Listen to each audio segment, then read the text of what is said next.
بسم اللہ الرحمن الرحیم۔ جھوٹ زبان کے گناہوں میں سے ایک ایسا کبیرہ گناہ ہے جس کی اگر ہمیں عادت پڑ جائے تو یہ عادت جو ہے نا وہ شعوری طور پر ہماری طبیعت کا حصہ بن جاتی ہے، اور ہم پھر بات بے بات جھوٹ بولتے ہیں۔ یعنی انسان پھر بات بے بات اس طرح جھوٹ بولتا ہے کہ اس کو خود بھی احساس نہیں ہوتا کہ وہ جھوٹ بول رہا ہے، اور وہ جھوٹ بولتا ہی چلا جاتا ہے۔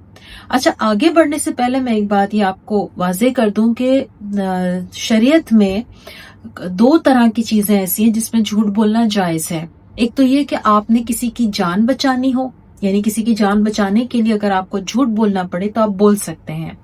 دوسرا یہ کہ اگر آپ نے میاں بیوی کے درمیان صلح کرانی ہو تو ان کے درمیان صلح کرانے کے لیے جھوٹ بولا جا سکتا ہے۔ کیوں؟ کیونکہ آپ ایک گھر بچا رہے ہیں، ایک فیملی بچا رہے ہیں، آپ کسی کی جان بچا رہے ہیں، تو یعنی آپ کسی کی جان بچانے کے لیے یا فیملی بچانے کے لیے جھوٹ بول سکتے ہیں۔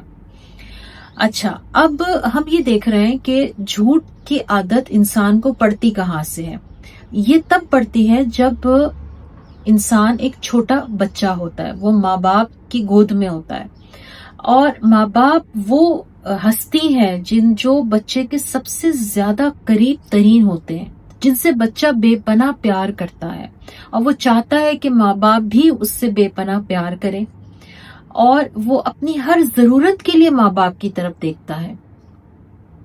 اور وہی ماں باپ جو اس کو اس دنیا میں لے کر آتے ہیں، جن کی ذمہ داری ہے کہ وہ اس بچے کی تربیت میں ایمانداری سے کام لیں اور اپنا بیسٹ انپٹ دیں اس کی تربیت میں، وہی ماں باپ جب بچے کی اصلاح کرنے لگتے ہیں یا بچے کو ڈسپلن میں لانا چاہتے ہیں تو وہ اس بچے کو ڈرانے کے لیے یا اس سے اپنی بات منوانے کے لیے جھوٹ بولتے ہیں۔ ہوم ورک کر لو، میں تمہیں چاکلیٹ دوں گی، اور پھر بعض اوقات ماں چاکلیٹ نہیں دیتی۔ میری بات مان لو، سو جاؤ، صبح میں تمہیں یہ کر لوں گا۔ باپ کہتا ہے کہ جب تم اسکول بغیر روتے ہوئے جاؤ گے تو میں تمہیں ویکینڈ پہ فلاں جگہ لے کے جاؤں گا، اور پھر اگر باپ اپنی کسی مصروفیت کی وجہ سے اس بچے کو گھمانے کے لیے نہیں لے کے جا پاتا تو اس بچے کے ذہن میں یہ بیٹھ جاتا ہے کہ میرے ماں باپ مجھ سے جھوٹ بولتے ہیں، اور یوں اس جھوٹ کی وجہ سے بچے کے اندر مختلف قسم کے نقصانات اس کی شخصیت میں ڈیولپ ہوتے ہیں۔ وہ نقصانات کیا ہیں؟ پہلا نقصان یہ کہ بچے کو جھوٹ بولنے کی عادت پڑ جاتی ہے۔ کیوں؟ کیونکہ وہ بچہ ماں باپ کو جھوٹ بولتا ہوا دیکھ رہا ہے، اس کے ساتھ جھوٹ بولا جا رہا ہے تو اس کو جھوٹ بولنا آ گیا، اس نے سیکھ لیا اپنے ماں باپ سے جھوٹ بولنا۔ دوسرا نقصان کیا ہوتا ہے کہ جیسے ماں باپ جھوٹے بہانے گھڑتے ہیں نا، یہ کر لو تو ہم یہ کریں گے، تم ہماری بات مانو گے تو ہم تمہیں موبائل میں گیم کھیلنے کی اجازت دے دیں گے، یہ کرو گے تو ہم دوستوں میں کھیلنے کی اجازت دیں گے، تمہیں باہر جانے کی الاؤ ہوگا۔ تو بعض اوقات ماں باپ بچوں کو ڈسپلن کرنے کے لیے ان سے کوئی جھوٹے بہانے گھڑتے ہیں، اور وہ ان جھوٹے بہانوں وہ بہانے اس لیے جھوٹے ہوتے ہیں کیونکہ ان کی کوئی وقت نہیں ہوتی، وہ پورے نہیں کیے جاتے۔ وہ صرف اس لیے ہوتا ہے کہ بچے کو ڈسپلن کر دیا جائے۔ جب بچہ ڈسپلن ہو جاتا ہے، ماں باپ کی بات مان لیتا ہے، تو ماں باپ اپنے وعدے پہ پورا نہیں اترتے۔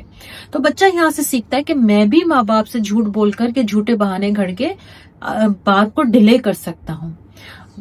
ماں کہہ رہی ہے بیٹا اٹھو نماز پڑھ لو، بچہ کہہ رہا ہے ہاں وہ میں نے پڑھ لی تھی، اب اسے جھوٹا بہانہ گھڑ دیا، مجھے ہوم ورک کرنا ہے، میں ابھی ہوم ورک کر کے اٹھوں گا پھر میں نماز پڑھ لوں گا۔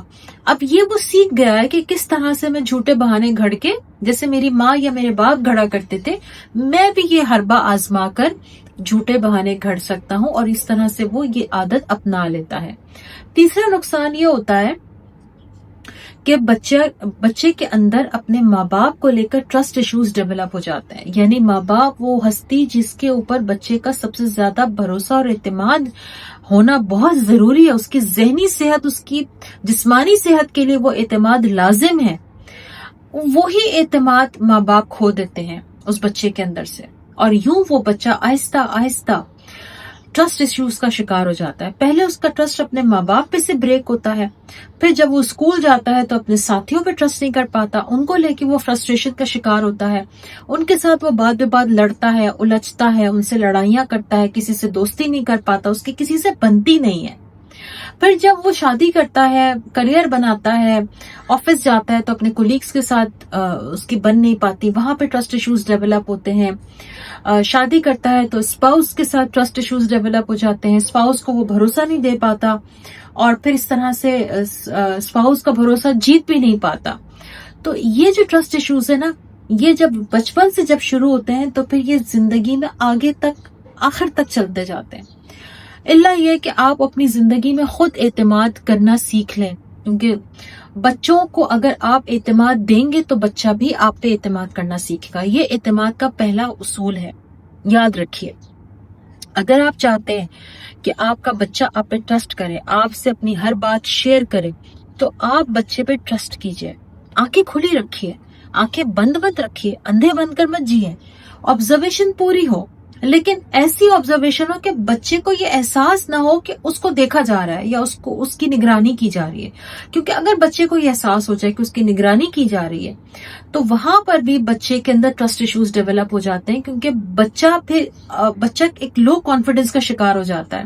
پھر وہ ہر وقت چاہتا ہے کہ اس کو انڈر آبزرویشن رکھا جائے، اس کے ارد گرد لوگ ہوں، پھر وہ اس کا اعتماد ٹوٹ جاتا ہے.